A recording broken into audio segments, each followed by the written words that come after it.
All right. Hello, everyone. I'm just going to start early because we've only got like 50 minutes. We are on Bindal country, and I'm very grateful to be here. Very grateful to those who look after the environment in the past, the present, and those who will do in the future. So, yeah, that's an amazing part of our work and the part that we get to contribute, and landholders and traditional owners have done that for years. So shout out to them. My name is Julio. Today I'm going to give a presentation on fast-tracking your way into the environmental industry, which is sometimes a bit of a scary topic. I definitely experienced that fear myself, and I definitely have known a lot of friends who have struggled through this. But Alana here has told me that you guys have a pretty amazing program up here and a lot of opportunities in North Queensland. And today I hope to talk into what you can do to fast track that and help yourself, as well as talk into looking locally. By the sounds of things, there's a lot of opportunity. And of course, I work for a company called EcoShore in the environmental space, and we are now starting a Townsville branch. So it kind of plays in quite nicely with today's topic. Just out of curiosity, how many people are studying marine biology? Put your hand up. Okay, good luck to you all. No, I'm joking. I won't be particularly talking into your subject today, as it's not something that I know very well. But I think, some of these topics are very applicable to your field. To be honest, a lot of this is going to be somewhat generic, and I apologize if I swear now. But it's about applying it to yourself and thinking about you in the situation that I'm talking about, The other thing I should mention before I crack in is that what I say probably could be on the slides, could not be. I'm going off my head. I've written these down from previous workshops I've done. So feel free to take photos. I will try and share this on YouTube afterwards with JCU, and I'll try and share the slides somewhere too. And if you have any questions, I'll answer as many questions as I can at the end. But yeah, let's just charge into it. So I guess the first thing is, who am I? Where did I come from? Why am I talking about this? I studied here at JCU back in 2016 to 2018. I studied a Bachelor of Business. Funny enough, I wanted to study a Master's of Environmental Economics. So when I was younger, I was really into aquariums and fish tanks, and I was very into, I guess, marine biology. I thought that's what I was going to do. But I quickly realized I had a deep fear of that blue that you see when you're swimming, and you can't see anything but blue. And so I called it quits on that. I'm very passionate about business, so I kind of followed that. And JCU offered this amazing environmental economics masters, which kind of fits into my field of enjoyment. So I came to JCU, studied the business. In my final year, unfortunately, that master's vanished. So I finished with a Bachelor of Business with a lot of environmental subjects. But I am still very passionate about the environment. So I, worked in finance, found that it wasn't for me, and went and retrained at TAFE. So I kind of backed up what my uni degree was with some TAFE courses, and that was a certificate in conservation and land management, environmental and sustainability. I am much more interested in the terrestrial world now. I'm a plant nerd, if you didn't know. Questions at the end? That's supposed to be recorded. It is. That's a good question. Thank you. I wish I could make a try. Thank you very much. So that's kind of a bit of my background. And so then COVID happened. I got obsessed with plants. I, in my own time, spent a lot of time studying and learning about plants. Got very obsessive about this. And then I continued into finding work in the environmental field. Of course, I wasn't quite someone who was going to become an ecologist straight off the bat, because I didn't have the degree, but I worked as a bush regenerator. I continued studying my own time and eventually I've landed roles where I'm managing ecological projects. I work with ecologists. I've actually worked even fish salvage for those, but that's not marine biology anyway. So that's a little bit about me. So the first topic I think is really important for all of you and for anyone is goals. I've said it, but I'll say it again. It's going to be a bit repetitive in the sense that you've probably heard a lot of this before. I really do think it comes down to what you take away, and what works for you, right? What works for me is maybe not going to work for you, but you apply it to yourself and find it working for yourself, in different ways to different subjects, whether it's the gym or looking for work. So I find that there's 4 cornerstones to making some really good goals that are fun and not easy to just forget about, let go from, okay? The first one is accountability. So if you think of an example of accountability, making your goals accountable, if I tell you all today, right, like one of my goals for this year is to do 10 more posts in the next 6 months, my social media account, right? So I've now put that out and I have the accountability to you all that I'm going to try and achieve that goal. So by sharing it with an audience or sharing it with your friends or sharing it with whoever you want to, right, you have now involved someone else in your goal. And another way of doing that is setting the goal together, right? So you and a friend both want to work in ecology as a consultant or some entry role, set yourself a goal together, right? And those goals are going to progress, but that's how accountability can really help you there. The next part of goals and good goal setting is reflection, right? This year or last year you made a goal, how'd you go with it? This month you made a goal, how'd you go with it? What went wrong and why? What went well? Well done, and why? That reflection will give you a bit more opportunity to make the goal fit, and make it right for you. And I think the reason that setting yourself up for good goals is that it helps you drive forward towards the thing you want without the massive motivation, right? You have set yourself a target, you have someone else holding you accountable, you've thought about why it didn't work so well last time and made incremental changes. It's making it easier for yourself to get the thing you want anyway, right? If you don't have a plan, you can just land it. People do, why not? But it'll probably take you longer and it may not happen the way you want it to or as fast as you want to, like I said. So that's kind of the big point there. The third one is the importance of community support, right? If in my accountable group, right, if I had said 10 posts just then and I'd seen 10 people laugh, right, that feeling it gives me is not supported, right? So it's the wrong group. So I think that's an important part of when you set your goals and you have your mind of what you want to do, sharing with the right people and making them understand that this is something you're serious about is really important in that space too. And then the last one, which you can Google the word SMART, or the acronym I should say, is creating systems that work for you, right?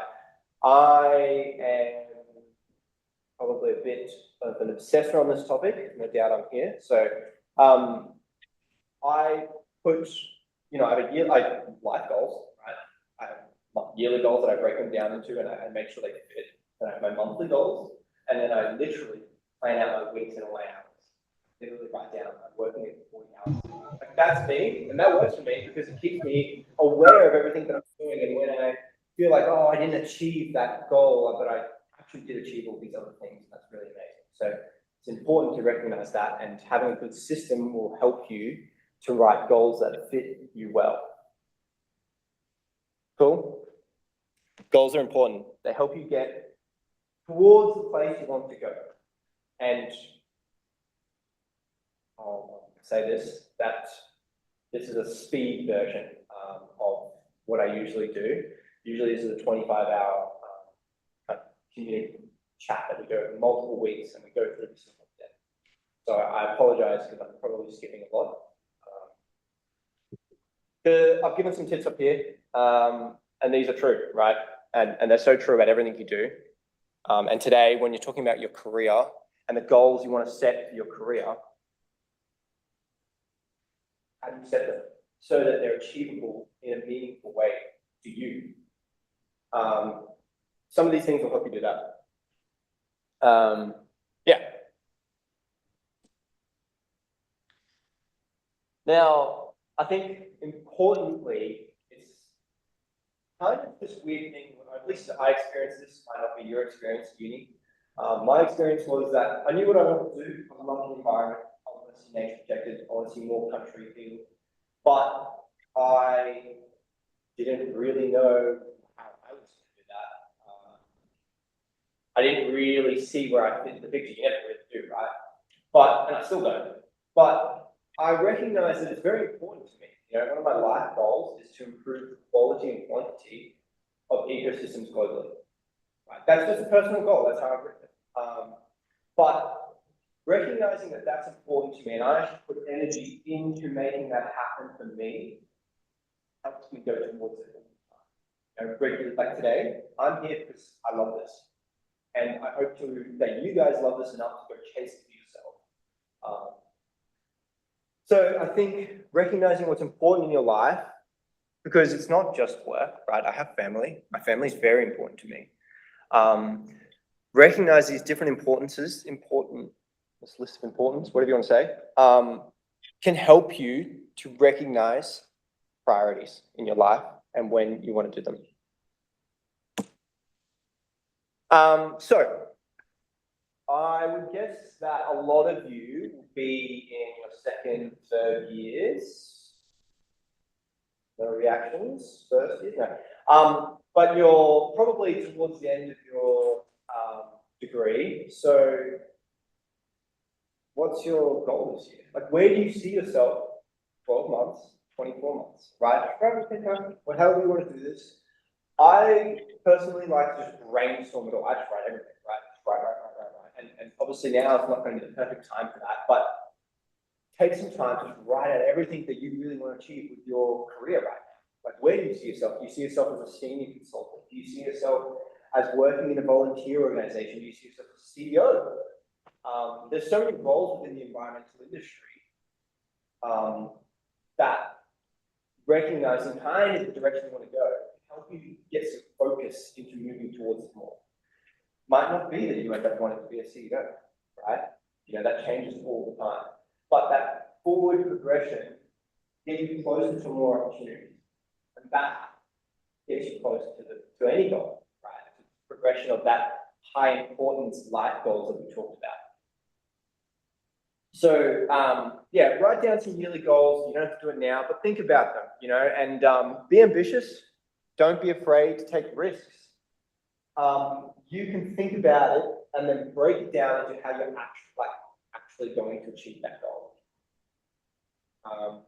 Now, if I was in your position, well, when I was in your position, my goal probably was, you know, get a job straight out of uni or get an internship whilst I'm at uni, or it would have been have fun for 9 months and then go find a nice job. But what did that job look like? You know, like, it's easy to say I want a job in marine biology. What does that mean? What is a job in marine biology? What skills do you need specifically? What are they asking for on that CGAD? That's the kind of questions I hope to now dive into as part of what I call the growth map. Okay, this, which sucks, I should have put a QR code, but you get a link. You can look it up on ChatGPT, Ecology Career Growth Mapper. It's an AI. It'll help you plan out roughly the direction you want to go, achievable steps. It's AI. It's not going to be perfect, so don't take it as it's going to be your teacher. But now that you have some rough ideas of where you want to see yourself in a year or in 6 months, wherever it is, long term, it's time to look at how you actually might achieve that. It might just be as simple as stepping down the job, right? If I want to be an ecologist, probably the first step to getting an ecology position might be as a graduate. But to get to a graduate position, it might be getting an internship. It might be meeting the right person. Getting an internship, meeting the right person, let's break that down. How do you get an internship? Is it, maybe JCU offers some amazing internships. I'm getting a lot of nods. So JCU offers some internships, looking into it. How do I go about that? What are they? Am I interested? Then the next question you might ask yourself is, if I want that position, who would I reach out to get myself closer? Maybe a volunteer group, right? At this stage, I can't tell you how good it is for you to volunteer whilst you're at uni, because when you start working, it becomes even more difficult to volunteer. You can tie in your studies with your volunteer work beautifully, right? You can take assignments into your volunteer work or vice versa. In that volunteer group, there might be an old lady who knows someone or is a someone who then puts you in, the stepping stones start to fall in place by just being in the right environments. So it's important that once you've kind of got some ideas of your goals, how do they actually play out? How are you going to get to that goal? It takes time. You have to sit down, brainstorm with your friends, but it has to be a serious conversation, because it is something that you care about. Take it like that, So that's where you need to go. What skills do I need for that position? Right, so that's kind of a repeat and a pretty boring slide if you ask me, but anyway.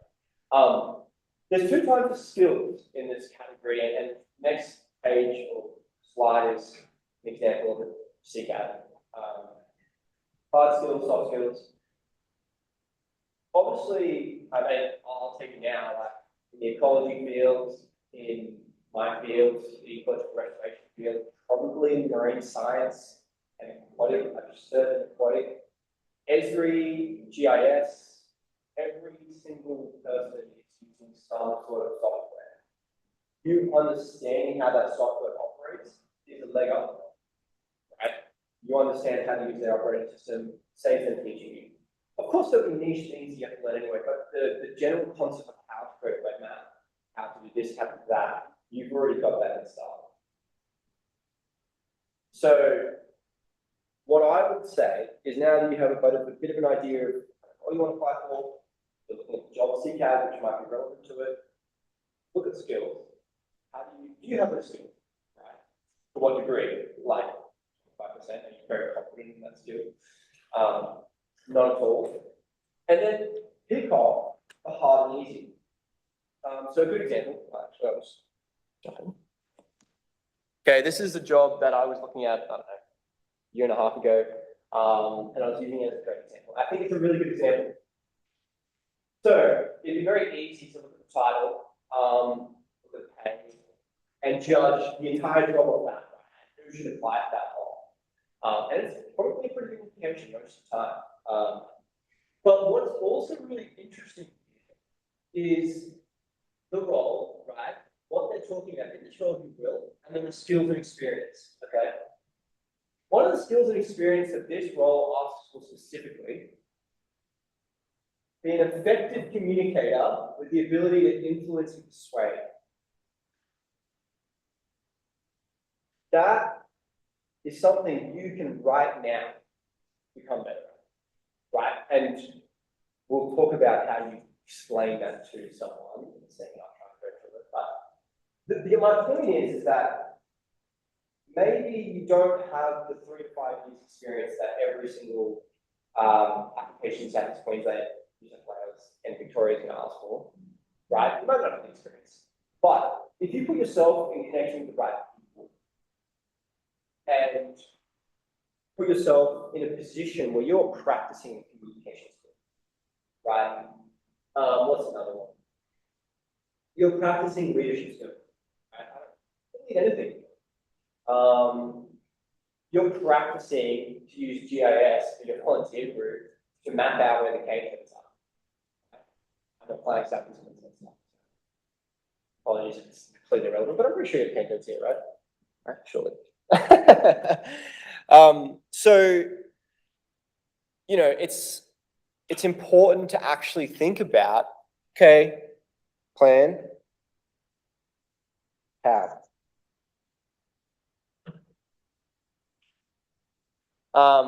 And some of those skills you can do tomorrow, tonight, with your friends over a beer. You can practice it, right? It can be a fun thing. I mean, maybe I'm just a weirdo, but I enjoy having that like mock kind of conversation with my friends where I'm pretending like, you know, you're going for a job and I'm not going for a beer. It's kind of funny because it's awkward and it's not something you usually do. But it's a one-off thing, do funny, and then you kind of get to see what you feel like you actually are.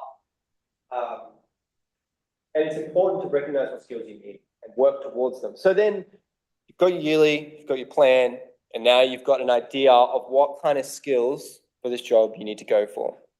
And this is another good example because to lead, the role is leadership, right? They're looking for a leader in the environmental sustainability team. You know, I was the George Roberts treasurer at college. So yeah, it was a leadership role. I've been leaders of football teams. Is that going to make me a leader for, you know, a local council in Tasmania? Probably not. But what, you know, roles, let's step this down again, right? Like environmental sustainability, okay, what's probably a more entry level position in that same group? This is my big goal. Maybe an environmental advisor, you know? And that environmental advisor will see the person leading, will learn those skills, will learn the other skills they need to build up to get to that, that level. Make sense? Something? The next one that I think is really important is networking. And I've kind of briefly talked about it. I cannot stress, this is probably the most important one, you know? I think the goals set you up to make it easier. The roadmap sets you up to be easier. You obviously need to get skills. You can do that through working and applying for $1,000 or whatever it is. Or you can kind of plan it out a bit more. And obviously, sorry, I should say, uni gives you a lot of those skills too, but it is applying them again and again because you are, okay, you guys have come here today, so you've probably stepped on, I don't want to say 75% of your peers or something like that. Then, you know, within the thousands of students that graduate, how are you going to stand out with someone who's reading 50 to 60 resumes, maybe 30 to 60, in certain positions? And it's a few things. It's network is one of them. And so if you want to apply yourself and getting into the right positions, you've got to get out there. I personally think that volunteer groups are the best. I would then say conferences. Don't, you know, I wouldn't suggest going for a high level conference. It's way above your understanding. It's you'll be a bit out of depth, but sometimes they're good too. No doubt, you know, you've come here today, so you've already clearly doing a bit of space back stuff, but JCU would host other people, I'm sure, as do the plant societies. You know, there's a town called the Plant Society, you're a plant learner like me. Applying yourself into getting into the right rooms and people is a good start. Being there is one thing, right? And then the next thing is going and saying thank you, and that's it. And then the next thing is being annoying and pushing them more and more until, you know, obviously respectfully, but making yourself in a situation where you are, what do I say? Right place, right person. Confidence is very difficult, but also really, you know, and that's not maybe confidence in the subject.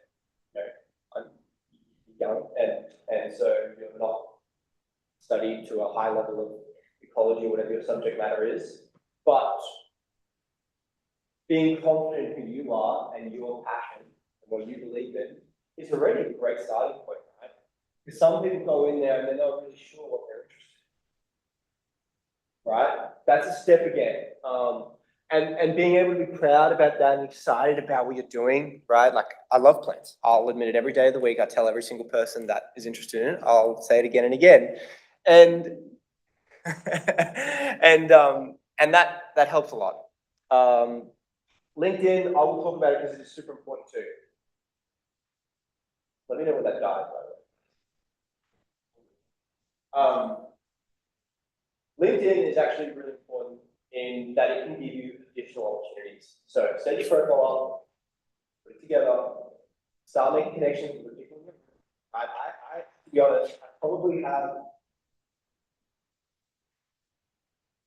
like 30 people from my days waiting on it because they're all doing their interesting things, and I only have 30 out of the 100, right? That I can just reach out to. It's not like they're friends, but LinkedIn has this weird thing where you're okay to just reach out to someone and be like, hey, I saw you posted a job, like, do you think I'd be a good fit? Because it is, it's a workplace platform of socializing, right? So like, it does fit that criteria. So getting those mutual connections so that you can then, look for jobs and know someone who can give you more info or be that network is a great place to start. So set that up, start making connections with your friends here, with whoever you know already in the industry towards your goal. But it can be anyone you know. I don't tend to add randoms, but personally, that's what I do. I did say this. You can read it again. I do think volunteer events, workshops, there's Facebook groups. I don't know if they're that great, but they're pretty good. There's online communities. There's all kinds of places that you can get exposure to people who are passionate, and like when I was hosting these community groups regularly, I would find a new ecologist, zoologist, expert matter, subject expert matter, like every one that was keen to share what they knew. So I'm not the only person out there that's keen to share. I think everyone in the space is so passionate about enhancing nature and country that they will share with you if you share that same passion and energy. Okay. So don't be afraid to reach out, without being annoying, of course. And that's, I guess, where confidence comes in and understanding that. Everyone comfortable? I did say this before, volunteering and conferences are both great opportunities to meet people. Can't recommend it enough. Go home, look it up. What conferences are here? There's one in Cairns, the native plant conference is happening up in Cairns in August, I think it is. Well, you already knew about that one. But there's lots of them. There's the Society of Ecology that's down in Melbourne. I'm sure there's lots of more insights.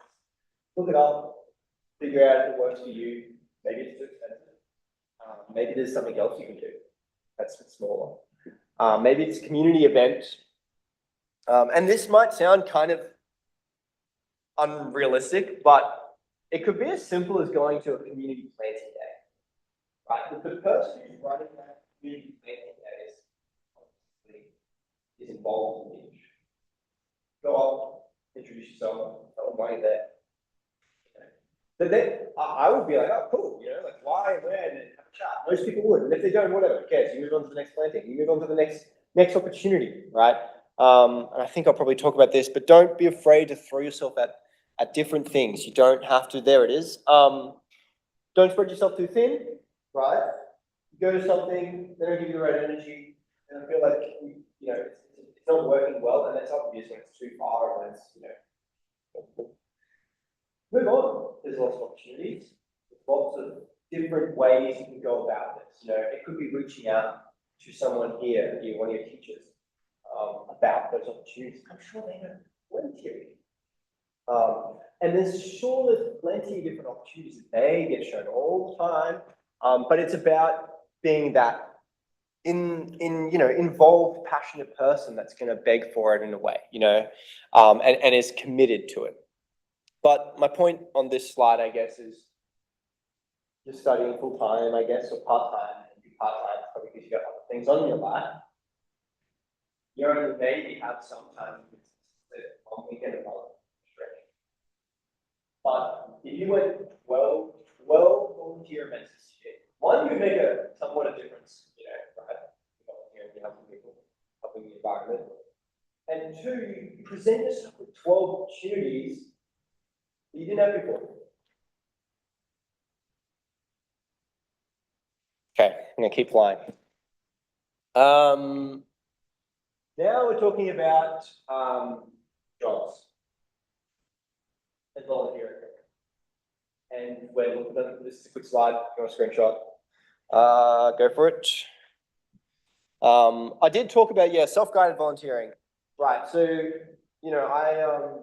I knew a guy who did with his local community group. They were having, he used Esri, GIS platform to pay the subscription itself to build a map of where the cane toads they collected were and what size they were. He did a little form, right? He put that on his resume. It showed that he had experience in something that recruiters look for. So that's an example of doing it self-guided. The slight problem is you don't have the referee to say, hey, yeah, that guy did a good job. I did talk about it. So this is applicable. Well, this varies in how applicable it is to you, right? Here, there's a lot more opportunities being such a highly biodiverse place. But I don't doubt that you must, especially if you're not applying yourself. And it is true, like recruiters or HR, whatever you want to call them, do get lots of resumes. And I would be bored reading them all. And I think it's important to kind of work towards what they're going to be looking for. So when I talk about this part, if you've got your resume on one page, you've broken down your ideal job down into the place where it actually is, maybe it's a graduate communication science. You've got that job, CGAD, your resume. The recruiter's going to go along and they're going to say, okay, on the, this role requires this. This person scored a 1, this person scored a 3. Right? Can't remember from this. Did I make 3 the highest? Yes. So they're looking to get as many 3s as they can. And when you do it to yourself, be honest with yourself, where could you easily just get 2? That's a winner right there, okay? It will just give you that edge. And today, that's all I'm trying to help you understand is like, there's so many ways to get little edges. If you stack them, you'll get a whole bunch of edges, steps. But even if you just look at these micro things, it can give you a big hand. It's positive news, right? The environment industry is still growing in Australia, very much so, maybe not in America, but it actually still is because it is a part of the world that we live in, and I don't doubt with climate change worsens or improves, there will be more roles involved in the environment, right? And that's where you get to pick to some degree, and you want to try what you can and trial out what you like. That's a great time to do it. So that's some good news. This is personally what I see and experienced and hear from others is that you can, like, I used to, generic template resume, and then you apply for all the jobs. Maybe you have a couple of it now, probably have AI that shipped out, which by the way, if it's really AI, like it's really bad, you can all read it. Everyone knows there's no reading AI. And when, sometimes you get pretty good at it, so you get away with it. But there is something about, the realness of someone's handwritten it sometimes. It's less professional sometimes, maybe you're very good at it, and it's more professional. But it has that different language, a very specific language to you. I'm a big fan of just applying for way fewer jobs, especially now, because there are fewer graduate roles than there are senior roles usually. Just how the way the private career and opportunity to study were in the last 30, 40 years. And when you apply just 10 jobs, right? If you put as much effort as applying for 100 jobs, if there's 10, your quality of cover letter and the specifics, the organization of your resume will be so much more specific to that job. Like I said, the recruiter is matching you up. If you've got a generic template that talks about stuff is long or talks about stuff that is relevant or has not enough information even, let's go the other way, then you're not scoring up threes. But if you had just twisted the way you said that, maybe, right, because you're talking for this one role that you've applied for, maybe you score higher just simply because you worded it to that person's specific, or that role's specific requirements. So I think it's really important, don't stretch yourself too thin on the applying for jobs. I think you're better off, right now especially, getting the experience, get the skills, do the other stuff. But when it comes to this time, apply quality over quantity. Yeah, it's not worth it. And personally, you can apply for as many as you want, but I'm telling you, quality will stand out. This is something that I got someone else to help me with. I'm not an expert, I'm not subject expert, subject matter expert. Evidence and the way you write it on your resume counts a lot. So, when I was working with students, the number one thing that seems to be a problem for everyone is that most applications are looking for experience. And unless you're volunteering or getting involved with friends, have some sort of network connection, how would you have any experience? You get a field trip, uni maybe. It's not gonna be to the level that you want. So use those volunteering, those times you do get experience, even if they are just volunteering, maybe even if they are just a planting, you are actually learning something step by step. They go on the resume, in my opinion. They're relevant. That's you getting involved. That's you learning small parts. That's you meeting people. But yeah, this slide's to prove that the way you write it can make a big difference. Talk about the difference in not just saying I managed something, it's how you did it. Well, why was it successful? Why would anyone care? Why would that business desire that, and why are you better than someone else? This is long and boring, but very important.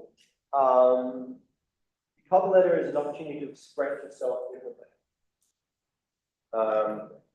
One page, and take a photo if you want. I'm a big fan of using something to make them read yours. When I had business, I would read first line that skip to about halfway, and probably read snippets and numbers that jumped out at me, some word that jumped out at me. But if that first couple of sentences showed that they understood my company, they understood this role, massive boost, maybe renewal. So I would recommend, again, quality over quantity. Those are some tips I have for cover letters.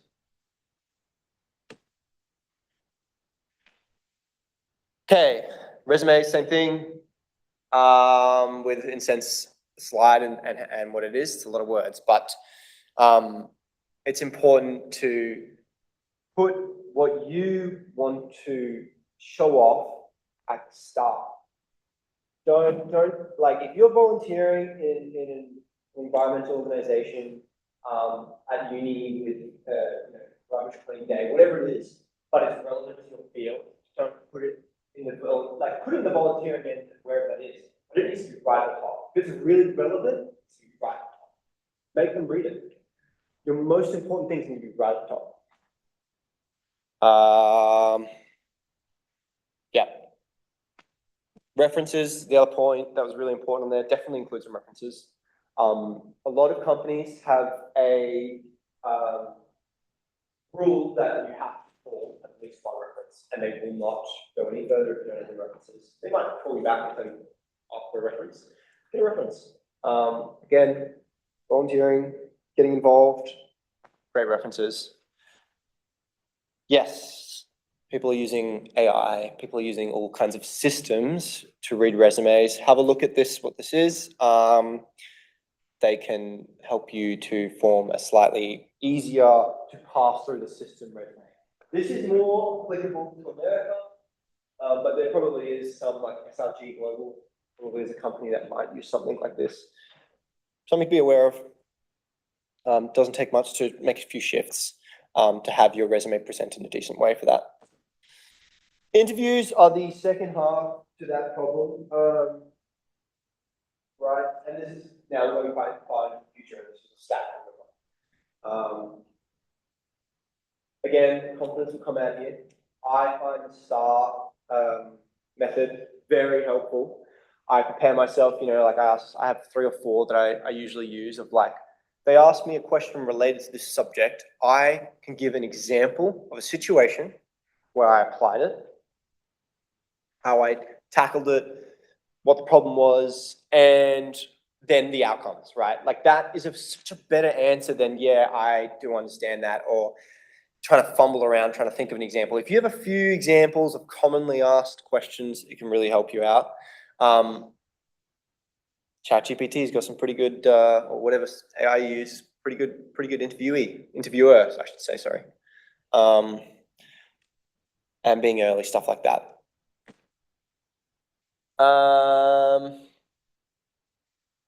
Resume writers, stuff like that. Again, I definitely think you are the best person to write your own. Take the time, your own cover letter, your own resume, right?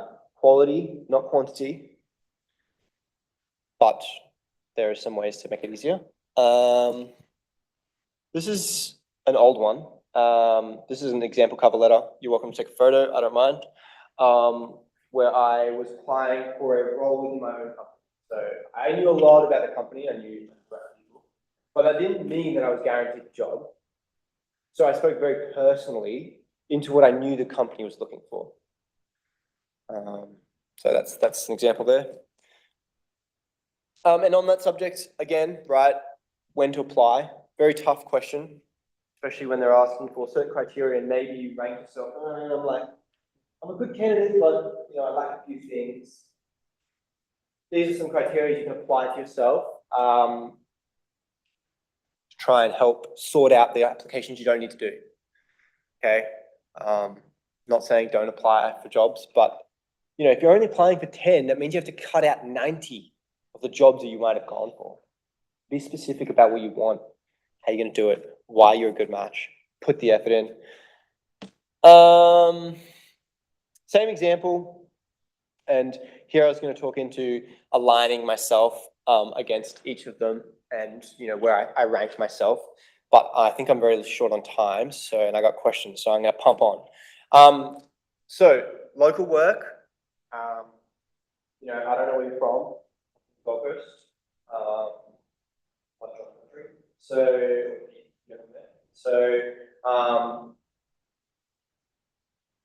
I was pretty open to moving. Didn't bother me too much, and it helped me a lot. I usually the moving thing is probably more for people in Sydney and Victoria, the major cities, right? You know, there's only so many roles in the city. There's a lot more roles regionally. And then, you know, you can search like a business would, right? Like the right kind of questions to look for the right kind of companies in your local area. I personally also always, you know, I look up environmental companies and see what comes up. Are they looking for a role here that you're interested in? If they're not, you know, don't apply, to be honest. Like, I don't think it's worth your time unless you know something that makes you certain. I wouldn't apply where it's not worth it. The last topic, could you offer to intern free? I did that like 2-3 times, and every single time I got a job offer. If that's something you can afford to do it. That's a real topic too, but for another day. Of course, Seek and Indeed.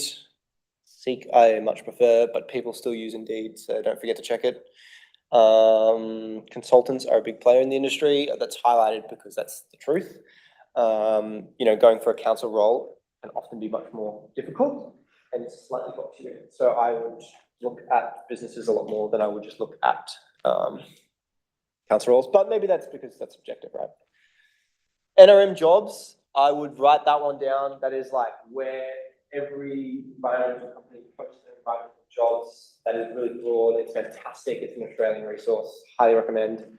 LinkedIn, you can also find jobs on there. So forth, so forth. Now, the final topic that I wanted to talk about is what I do and what I do for work, and how it's a career pathway for other industries. So I work as a project manager in regeneration, which is, I guess, called ecological restoration, regeneration. We control. In our company, we don't necessarily do the work sites. We mostly do in the bush, following sensitive weeds. This week I'm going up to Tully, working on fence spaces, targeting a few different weeds up there, but it's going to be pretty awesome. I went and got some plant ID books today, so I'm pretty pumped for that. But what we do is one of those sister industries that you can jump into, and it's not exactly what you intended to do, but you take a few more steps, and maybe it does lead to that. So, for example, EcoShore has cadet bush regeneration. And then we have, our supervisors, but then we have cadetship ecologists, graduate ecologists. And then we have, say, for the aquatic team. So what we find is we get quite a few people jumping in as an ecologist. They're an ecologist. Trained ecologists. They join our bush regen crew, they work 6 months, a year, they get 1 or 2 opportunities to go join the field crew in ecology, as people are needed to help out here and there. And when that role comes up in our company or in another company, they now have relevant experience in a sister industry that they can apply. It still doesn't mean that you're going to instantly just get the job because you're in a sister industry. No, you still need to apply yourself and continue to learn all the important skills like we spoke about. But it does narrow down one of those skills, right? An indication to keep on. And so I guess we are currently, we just won some work up here with defence.